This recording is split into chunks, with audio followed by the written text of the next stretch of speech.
பெரியவர்களே, தாய்மார்களே, நமது சங்கத்தின் தலைவர் பஞ்சு நாகராஜன் அவர்களே, செயலாளர் மணி அவர்களே மற்றும் பொருளாளர் பன்னீர்செல்வம் அவர்களே, துணைத் தலைவர் மாமா கலைச்சுடர்மணி பன்னீர்செல்வம் அவர்களே மற்றும் மாரிசாமி அவர்களே, கனகராஜ் அவர்களே, உங்கள் அனைவருக்கும் இந்த 50ஆம் ஆண்டு பொன்விழா சிறக்க பாடுபட்டதற்கு 2 மாதங்கள் எங்களோட பாடுபட்டிருக்காங்க.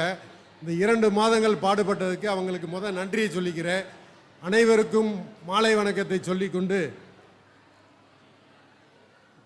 நான் செயலாளராக ஆவதற்கு முன் எத்தனையோ பெரிய மனிதர்கள் செயலாளராக இருந்திருக்கிறார்கள்.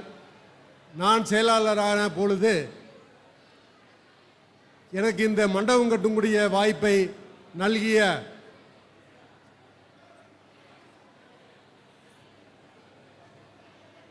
பூரம் பஜ்ஜி வாங்குறதுல கூட்டத்தில் இருக்காங்கன்னு நினைக்கிறேன்.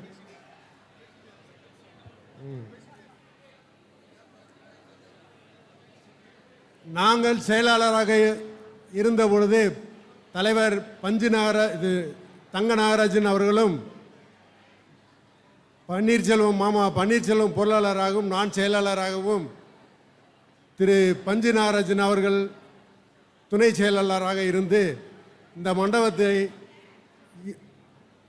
கட்டி முடிக்க பாடுபட்டோம் என்பதில் பெருமையை சொல்கிறேன்.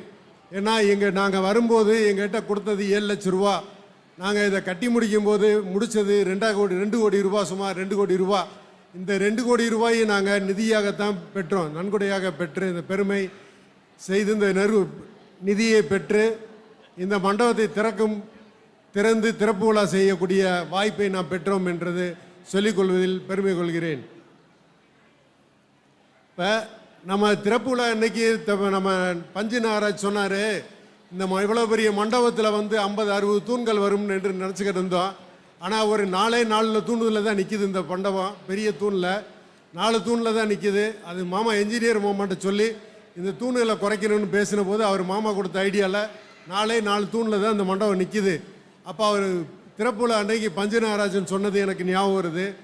ஒரு தூண் திரு தங்க நாகராஜனை நினைவுபடுத்தும் என்றும், மற்றொரு தூண் திருமூர்த்தி செயலாளரை நினைவுபடுத்தும் என்றும், 3வது தூண் திரு கலைச்சுடர்மணி பன்னீர்செல்வத்தை ஞாபகப்படுத்தும் என்றும், 4வது தூண் திரு பஞ்சு நாகராஜன் ஆகிய எங்கள் 4 பேரை நினைவுபடுத்தும் என்று அன்றைக்கு சொல்லியிருந்தார். அதை நினைக்கும் போது எனக்கு பெருமையாக இருக்கிறது.